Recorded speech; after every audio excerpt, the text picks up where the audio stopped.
დანიის სამეფო სამხატვრო აკადემიის პროფესორი ბათუმელი კოლეგებისთვის სემინარს მართავს თანამედროვე საკონსერვაციო მეთოდებს კრასიმირა ფრანგოვა არქეოლოგებს, მუზეუმებისა და აჭარის კულტურული მემკვიდრეობის დაცვის სააგენტოს თანამშრომლებს გაუზიარებს.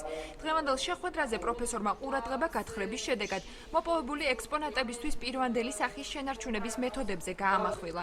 უცხოელი ექსპერტი ბათუმში კიდევ 9 დღეს დარჩება. ამ ხნის განმავლობაში დაგეგმილია გონიო აფსაროსის ტერიტორიის ძველი და ახალი არქეოლოგიური უბნების შესწავლა. არქეოლოგიური ექსპონატების სტრუქტურა, დაზიანების ხარისხი და ნიადაგიდან ამოღების შემდეგ ექსპონატის მდგომარეობა. ჩვენ ამ თემებზე ერთობლივი კონსულტაციებით შევეცდებით განვიხილოთ ის პრობლემები, რომლებსაც არქეოლოგები აჭარაში აწყდებიან და შევიმუშაოთ ერთობლივი რეკომენდაციები.